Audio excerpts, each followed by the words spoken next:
After graduating from West Virginia University, I began looking into opportunities in third world countries and how I might be able to offer my services. And while looking, I was offered a position here in the western highlands of Guatemala, in the Altiplano. My aldea is called San Jose Cabin, in the department of San Marcos, near the city of San Pedro Zacatepeques.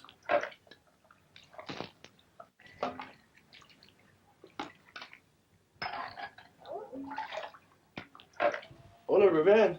¿Qué tal, don Marcos? Muy bien, pasa ¿Qué mal. tal está? Muy bien, estamos Sí, bien. a sus órdenes. ¿Qué tal? ¿Dónde fue a colasear ayer? Ahí a San Pedro. San Pedro. Fue a comprar las cebollas, las zanahorias. Y papas, bien barato ahorita. Ahorita The sí people estaba I work barato. with here are Fuimos all también Indian hasta society and Las culture, Lagunas. practicing A la traditional laguna, agriculture. tomamos un toro. Very little machinery is used. Most of the work is done by hand, manual labor. Eh, The productivity is yo very este mes low, quería sembrar flores, pero even no though hay labor input is high. ¿Todo bien, no? Work is little more than the personal gratification of a less empty stomach. Chueco aquí hasta sus perros.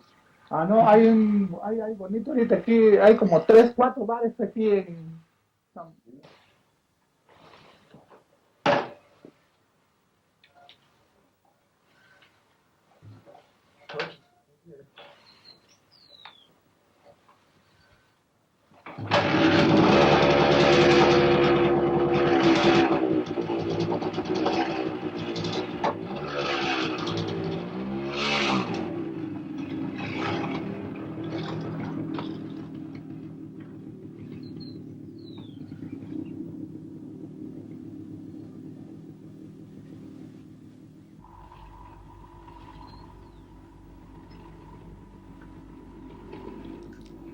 My job here in Guatemala is a livestock extensionist, and I'm working in cooperation with a developmental agency of the United States, along with the government of Guatemala. I work in whatever preventative medicine campaign the government here has, and also with pasture and other production programs that I've developed during my time here, attacking the problems that I've seen. I vaccinate against the local diseases, although here in the mountains, the diseases aren't as serious a problem as the nutritional ones. Mostly I work in nutrition, and from there we try to gain a little bit of ground and slowly try to teach the people how to manage their animals better so that they can increase their production without spending a lot of money. Of course, always thinking in the best for them, knowing they don't have the money to spend on themselves, worse yet for their animals. And my job, being in animal production, although I'm concerned with the animals, I have to be open to the fact that the people come first, with their hunger and their suffering. Eso, chupándolo como le gusta.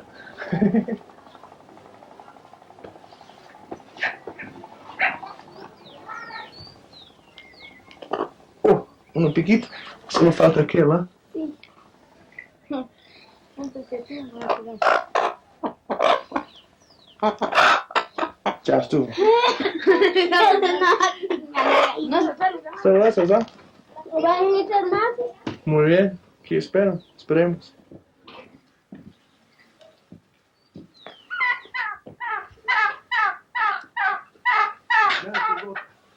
Agarra tu cabeza. Ya, levanta su lado. Ya, su lado abajo. Que no se mete ahí por ahí. Ya, ¿no? Una cola, ¿eh?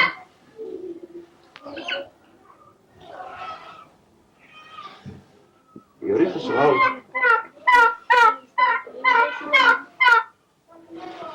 Ya está. Ya vendrán más.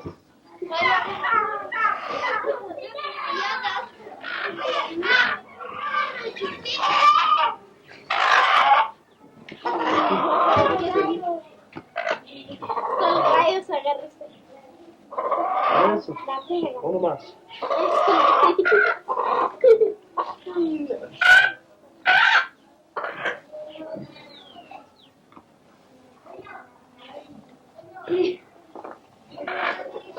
Gallón.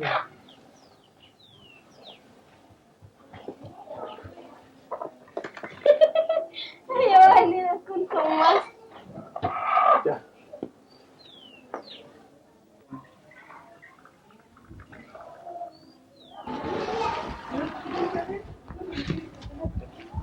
cosa. ¿Quiere ayudar a estacionar?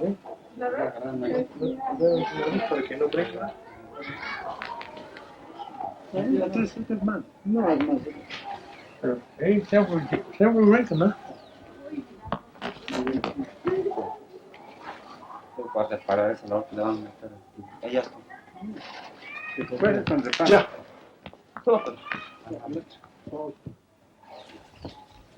The people here are real family oriented. They work within the family. The family structure is real tight. The more kids, the better because when you get old, you'll have to have someone to take care of you. And their their views of the whole world are limited just due to ignorance. They aren't exposed. Like I say, I've just my presence here has probably changed a lot of people's lives just in their knowledge that there are other people completely different than them. The people here are originated from the Mayan Indians, and the ones in my village in particular are Mam, the Indian language, and the bloodline is called Mam. They're all descendants of the Mayans. They have very little view on the world. When I first got here and to this day, many people come up to me, men especially, and they say, "Did you bring any of that special medicine you brought back from the United States that'll make my cows big and productive, just like the ones you have there?" And this shows me that they are completely ignorant of what's possible. It's just they have no grasp at all as to how to gain that same opportunity that they see in papers or movies or who knows where they see it or hear from it. And I always say that I don't I tell the men that we don't have any drug in the United States that does any miracles. You have to work with nutrition. You have to feed the animal, give them something, and they'll give you something. Just like your kids, you have to think about feeding them for them to be healthy and produce and to be healthy.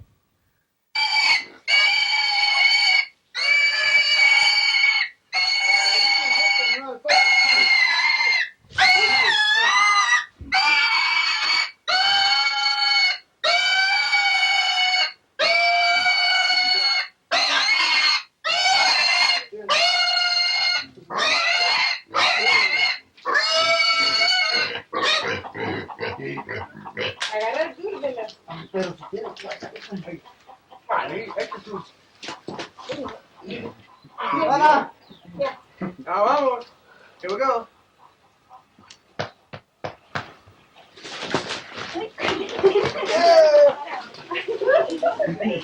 That's what I told you, man. It was good. Páralo.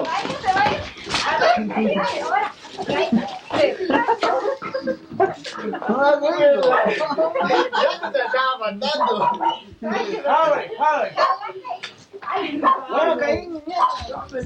Here in the village I live in, I live at an altitude of about 8,000 feet, more or less, and the climate we only have 2 seasons each year. We have one planting season.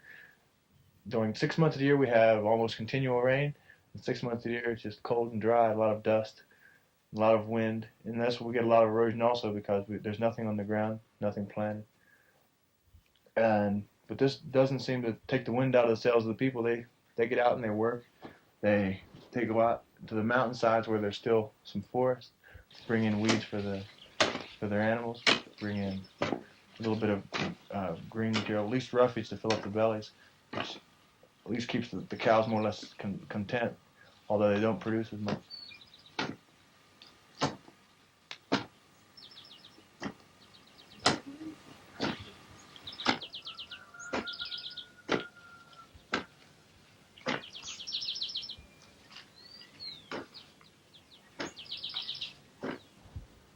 I notice here, Mark, that the guy who planted this corn didn't do it in the traditional method of planting like 5 seeds in each hole. He more or less spreaded it out.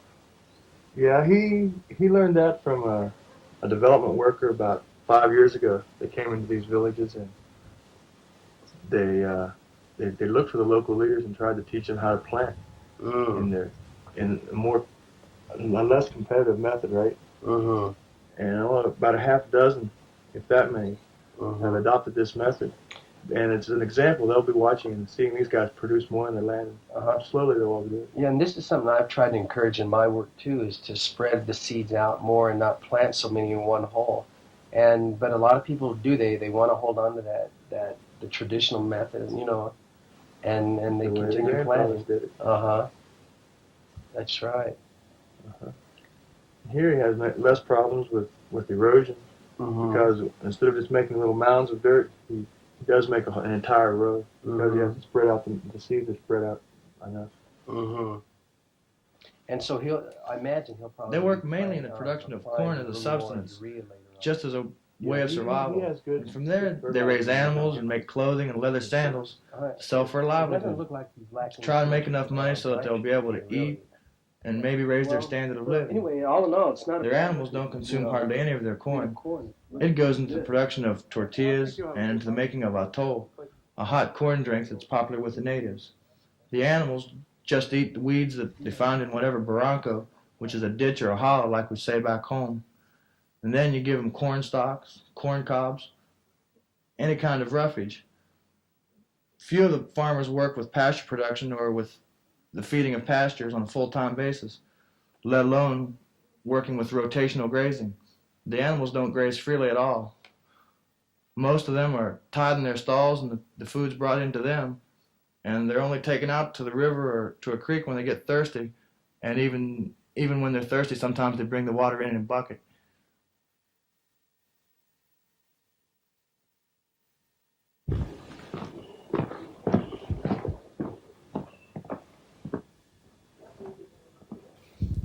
Having lived here for some time now, almost 2 years, it's really opened me a lot to the way people suffer. A lot of the things you don't realize. You're not exposed to it. Even though you see suffering in the media, you really don't grasp it because it seems so far away. It's almost incomprehensible. Now I've seen that people really do suffer. I'm sure in other parts of the world it's even worse. And it's hardened my view on the way the world manages itself. It seems to me that there are a lot of people ignoring, say, people of my village and the standard of living that actually exists here. And they go on increasing their own personal wealth and forgetting about the welfare of the world in general. We're all placed here. We should be here living together and sharing the world, instead of some people gaining a lot and the other people losing. Because of this exposure, I think that I'll probably try and stay and work with and help these people and fight my own small battle just to make myself feel better inside until the time comes when I have to go back home.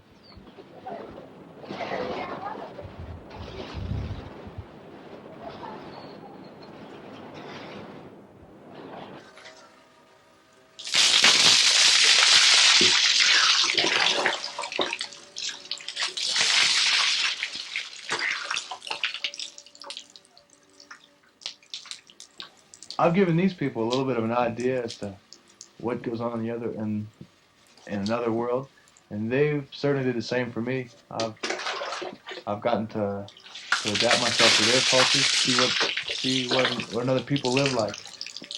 Although I've had to change my way of life a little bit because we don't have the sanitary facilities here. I've had a few problems as far as with general health in my nutrition. A few problems with parasites, but no great problems. They come and go.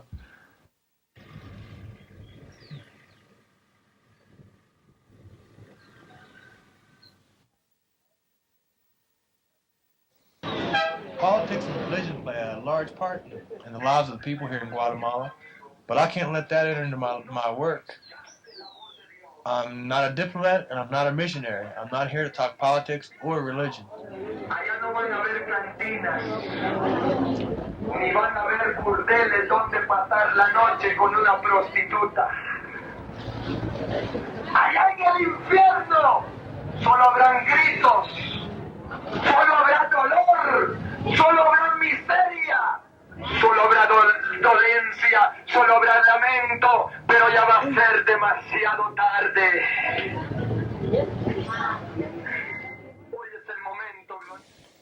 The market here in San Pedro goes on twice a week, Thursdays and Sundays. and it's not only an event for exchange of goods and monetary standards. It's also a big communications network. It's the exchange of ideas from all the surrounding villages and of all the people who live in this area.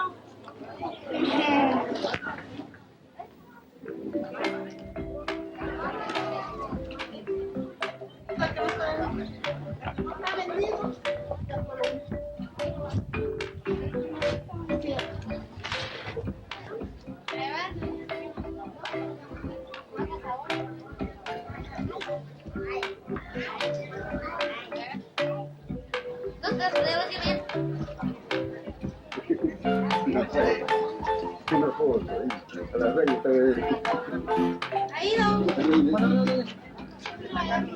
¿Dónde? Permiso, dale.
There are a lot of similarities between agriculture here in Guatemala and the agriculture I saw in West Virginia. We have a lot of problems with wind erosion, water erosion, and with all the mountains we have here, we have a hard time tilling the soil. But there are a lot of dissimilarities also. As in my studies at school, I was taught more or less, or I learned more or less, in total high confinement rearing agriculture, high productivity, and high capital. Whereas here there's low capital, low investment, high labor, but the output is always low. I never studied or have been exposed much to another culture or another people's, and to come here I had to learn another language, adapt myself to the living in another culture and the food they eat, the weather they have, the type of people they are. They're really different than West Virginians, although they're friendly like most West Virginians, but they have to struggle a lot harder. They're hard-working people and a happy people. I had a hard time being accepted by them because I'm different from them. I'm a foreigner. I'm not one of them, and they know that. So I more or less had to walk around, making myself blatantly obvious until I was accepted. This took 3 to 5 months with certain people, and even now I have a hard time with some of the people who just aren't open to new ideas and open to someone as culturally different as me being here.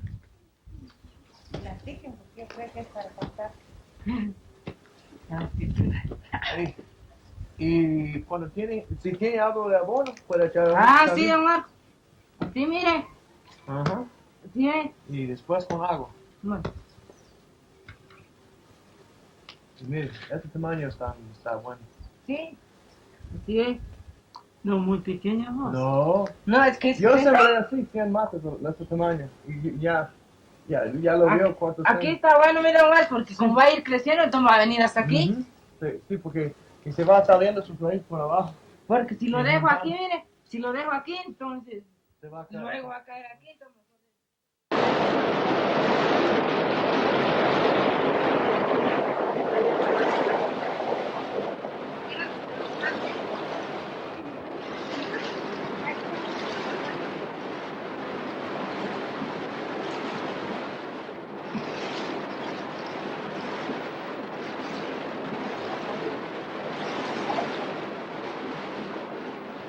When I first got here, I'd be walking down the trails, just like I said, making myself blatantly known.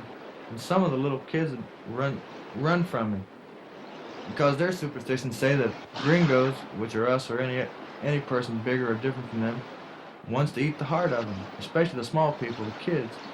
So I'd be walking down the trails and the kids would see me and they'd turn around and run.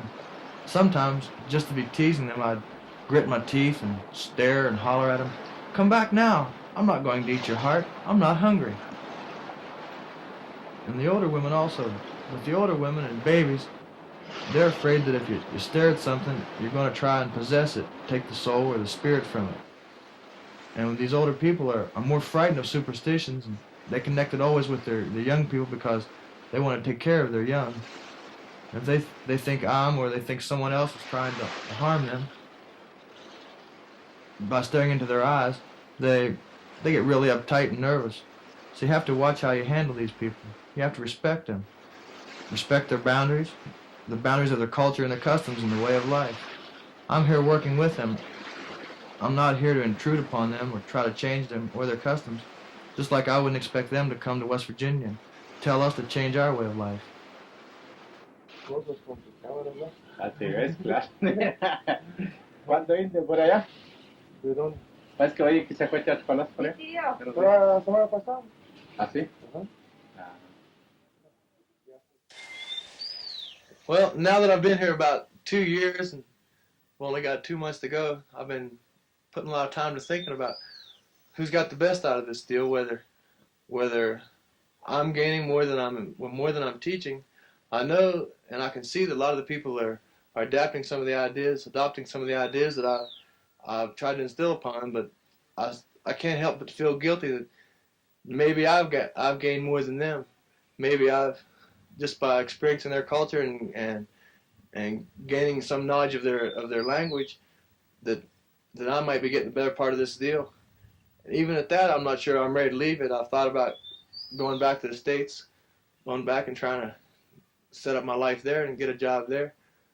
But I'd hate to go back there and readjust to that and then decide that I really haven't completed what I wanted to do, my mission here, my desires, and then have to come back to another country like this and then twice have to go through the readjustment. So I may just look for another country to go to, another type of people to work with, or if all things go well here, I may just stay here and work with the people here and try to exchange a little more ideas. Maybe I can help them a little more, and without a doubt, I know they're going to give me some more help.